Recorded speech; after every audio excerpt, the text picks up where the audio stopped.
สบายดีท่านผู้ชมมื้อนี้สิพาท่านผู้ชมไปเอาปลาเนาะอยู่น้องอ้ายไปเบิ่งนำกัน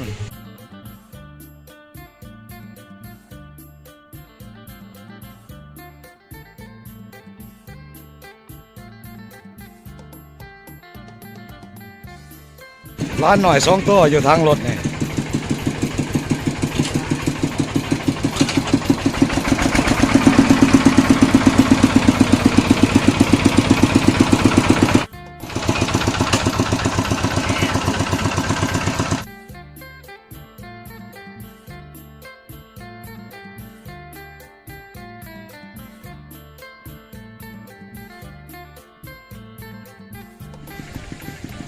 นี่แหละน้องสิเอาปลา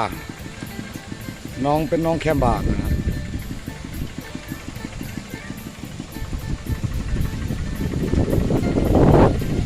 โอ้ลมแห้งเลยพี่น้องเอ้ยลมแห้งเลย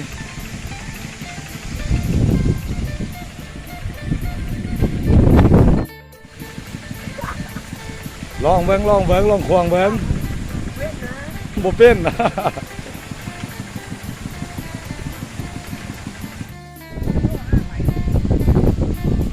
ทางมักแต่งเก่าเป็นปลูกมักทั่วเสียเลยป่ะนี่ต้นมักทั่วเป็นขางมักแต่งเก่า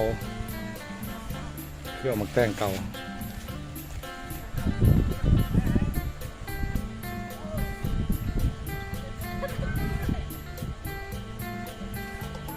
ไปเอาปลาพี่น้องเลยป่ะนี่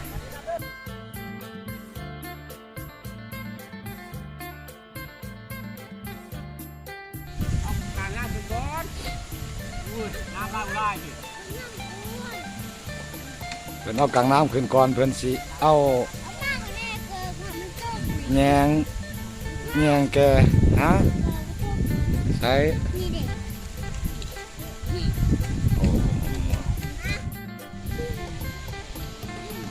ลมแห้งเลยโอ้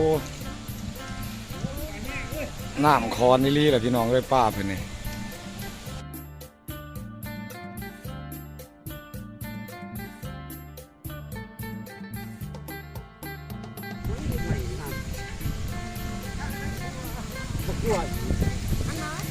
บาทแรก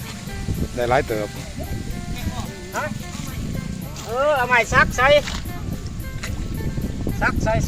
อาเป็นหนาพอได้ว่างนะตัวป้าเป็นยังไรเด้อพี่น้องเอ้ย30 วัตต์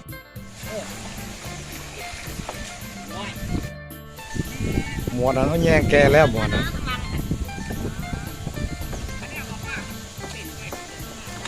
ย่านนี่เป็นเอาแหขวางเอา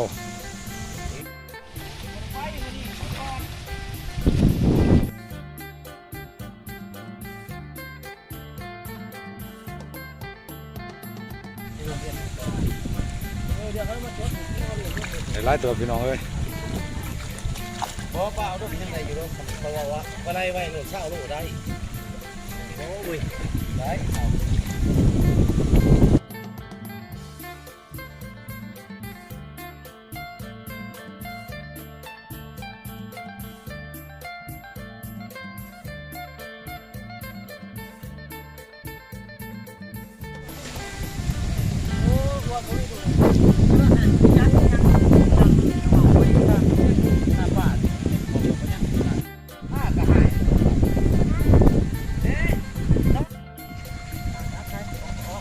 โอ้เดี๋ยวไล่อยู่นอกวันนี้เนาะ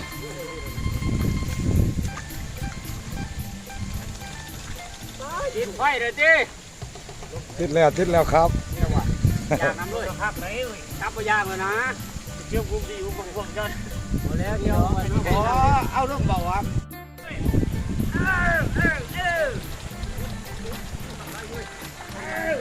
โอ้มองนี่ไล่เด้อมองนี่เด้อโอ้ป้าเนี่ยครับเลยนะไปข้างเนี่ยพี่น้องเอ้ยมาจีเอ้ยน้องไปดิไปไล่น้องไปน้องนี่นะกินนมเหมือนเจ๊มาเลย โอ้ได้ไล่เด้อมองนี่ เ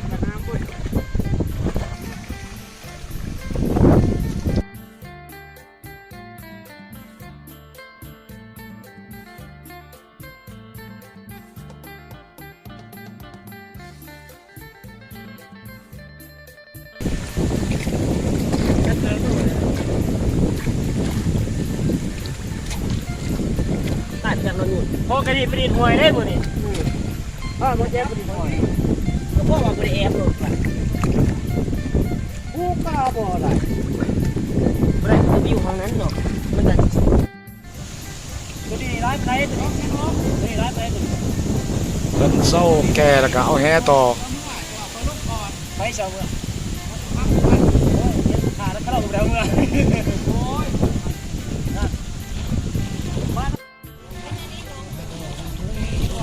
ครั้งแรกนะพิน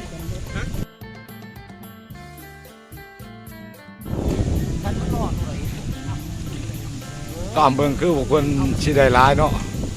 จะว่า3คนลุ่มแล้วหั่น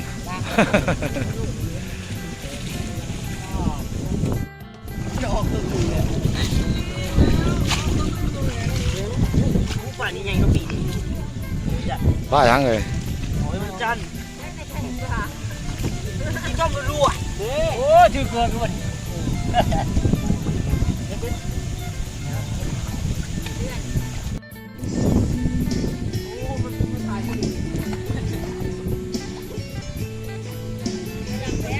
เอาแห่ควงเอา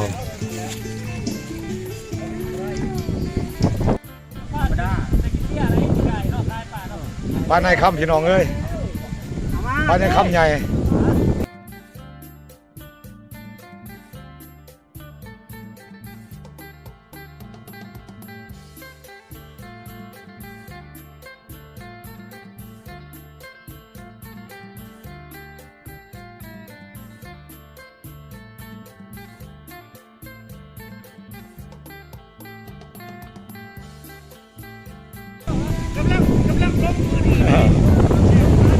อันนี้ลุงใหญ่เนี่ย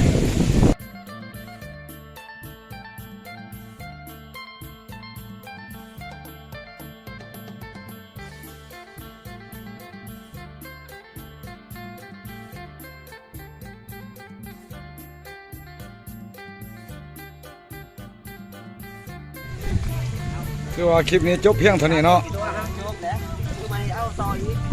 อย่าลืมกดไลค์กดแชร์และกดติดตามให้แน่เด้อ